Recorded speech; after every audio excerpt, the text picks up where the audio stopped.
Hello everyone and welcome to part 2 of books that I have hauled from the library for October. So I had to go with my mom to the library to type up some stuff, and I found some more books to check out. Have I finished all of the books that I've checked out previously? Absolutely not. I've only read one, a previous stack. But I have more books because there's more that looked good. So I have 1, 2, 3, 4, 5, 6, 7, 8, 9. So 9 books I will show you about. Okay, this one was in the young adult section, and this is Old Wounds. This is by Logan Ashley Kistner, I'm guessing is how that is said. It says, Aaron and Max are 2 transgender teens trying to get to California. Max is desperate to finally transition, and Aaron is longing to understand why she's on this trip to begin with. The last she spoke to Max was when they broke up 2 years ago. But when they find themselves stranded in a small Kentucky town, they realize they have much bigger problems. The locals need a female sacrifice for the monster that lives in the woods. According to them, the sun won't come up again until the monster eats a girl, and they now think they have the perfect candidate. The thing is, the locals don't know Aaron and Max's secrets, which could be a death sentence for both of them.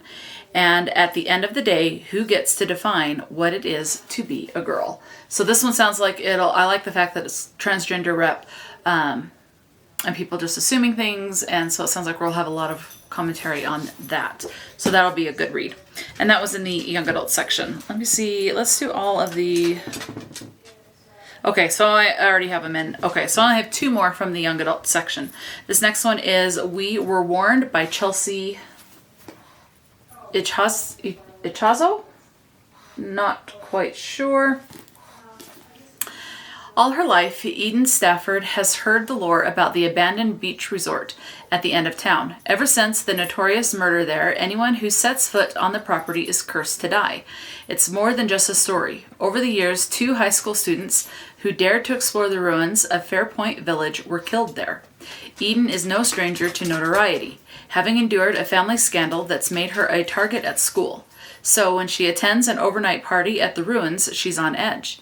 Not because of some legend, but because the clique that has made her life hell for years is there too, including Caleb Durham, the worst of them all.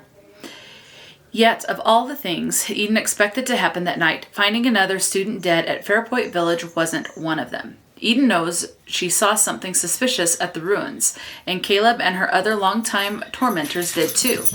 Now, they're all being followed by a deadly stranger, and to save themselves, they must work together to uncover the truth about Fairport Village. But can Eden really trust Caleb and his friends, or will they leave her to face a killer alone? And the last young adult I have is Swallow. It does say this one's a horror, and this is by Sam Schill, I'm guessing. The students at Roanoke High School have created a soundtrack that runs constantly in Mildred Waco's mind. Change your hair, Mildred. Change your face, Mildred. Change your body, Mildred. Everyone hates you, Mildred. Are you really going to wear that, Mildred? The stares, the snickers, the constant teasing, combined with Mildred's own self-doubts and absentee parents, takes its toll. Stumbling upon the Crossroads Magic's shop, Mildred decides she will no longer simply endure the bullying and skeptically buys a revenge curse. But when she begins to lose control and Roanoke students are found brutally murdered, Mildred realizes that she may have bought more than she bargained for. With time running out, Mildred will have to stop the terrible forces she's unleashed or lose her soul forever. Okay, those all sound pretty good. Okay, and the rest of these were from the adult section. One of these is actually a romance. I'll save that one. Doesn't really matter. 3 of them are just standard fiction. I'll let you know when I see the sticker on it. Like this next one, it has the sticker for mystery. I don't know. There you go. So it has a mystery sticker. This is Crazy Spooky Love by Josie Silver. In the leafy, charming town of someplace, family has been a fixture on High Street for as long as anyone can remember. Library stickers covering up where that is, so I don't know where it is. The rambling black and white building houses all three generations of ghost-sensitive bittersweet women and their business blithe spirits. On her 27th birthday, Melody Bittersweet converts the disused back storeroom into her office and opens her own business. Unlike the rest of her family, she's not taking messages from ghosts. She's taking them out. Right away, the freshly minted Girls Ghostbusting Agency takes on its first case. A grand old house that won't sell because of a trio of incumbent ghost brothers raise merry hell whenever prospective owners arrive to view it. It soon becomes clear that there's a whole heap of unfinished business between the Scarborough brothers, including murder, and Melanie isn't the only one trying to unravel the mystery. Leo Dark, her rakish ex and business rival, is also on the case, along with a TV crew trailing him. To make matters worse, the sarcastic and skeptical and annoyingly good-looking local reporter Fletcher Gunn has his nose in the story as well, sniffing out a way to publicly discredit the Bittersweets in his favorite assignment, and has absolutely nothing to do with his inability to resist Melody. With her business on the line, it's up to Melody to work out the brothers' issues, but can she protect her own very susceptible heart from Fletcher's charm? Does she even want to? Okay, this next one is the romance, and it's actually a Christmas romance, and this is by, now I actually own a few books from this author, but I thought this looked really cute, so I don't know. It says this is 2 novels, so there's 2 novels in this. It's Romance and Peppermint Lattes. So it looks like the 2 books are Here Comes Trouble and The Forgetful Bride, and that's by Debbie McComber. Really like this cover. Sticker is covering up part of the synopsis for Here Comes Trouble. So it's about Marianne Simpson. She's been putting in something. She has a journey that's made that much easier by her father. Something has a piece written about, okay, so there's something about a piece being written. So a piece being written about her rival columnist, Nolan Adams. It lights a fire under her, and before you know it, she quits her job, moved out of her luxury apartment, and sworn off her trust fund. Desperate to prove Nolan and herself that she's got what it takes to make it on her own, she suddenly finds herself neighbor to the gruff newsman. He's certainly not an appropriate match for a socialite like herself, but as the days pass, Marianne finds herself wanting something more than just his respect. So, yeah. Okay. Still not 100% sure, but I do have the gist of what that one's about. Okay. The second book in this one is called The Forgetful Bride. It says, when Caitlin Marshall and Joseph Rockwell were 8 and 10 years old, they got married in a pretend ceremony.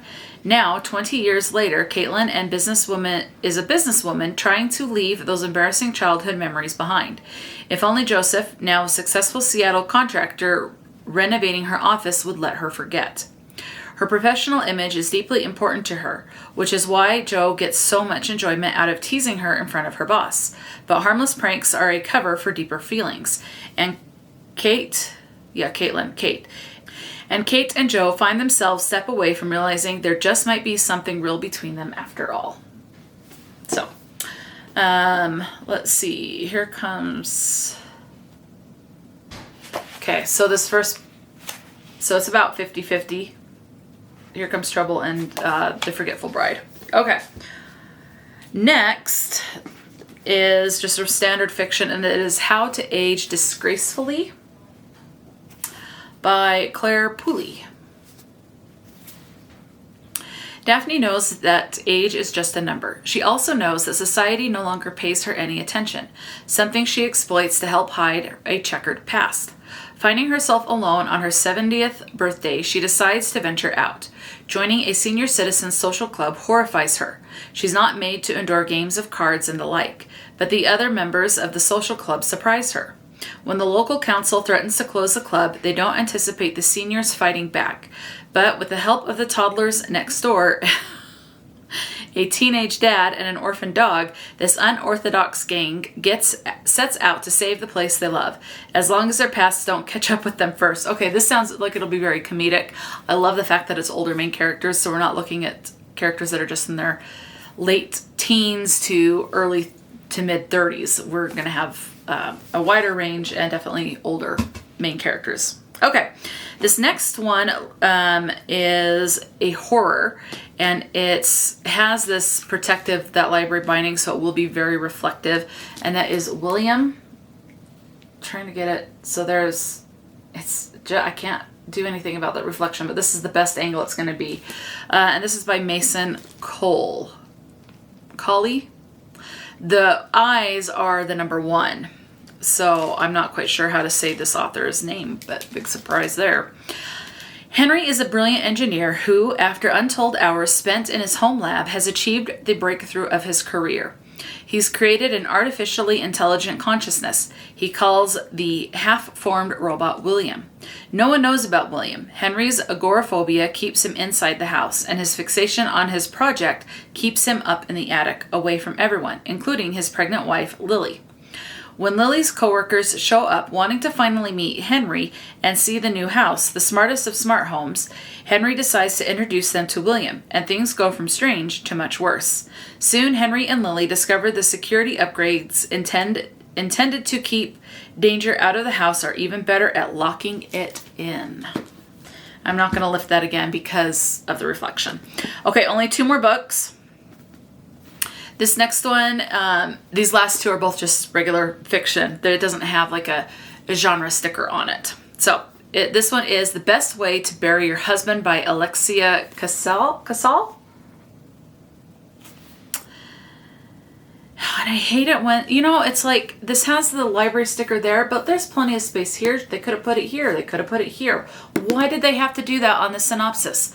That irritates me to no end.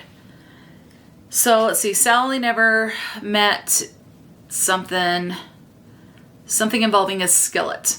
Okay, so now I can read from there. It says, but Sally isn't the only woman in town being pushed to the breaking point with a violent husband, so domestic abuse.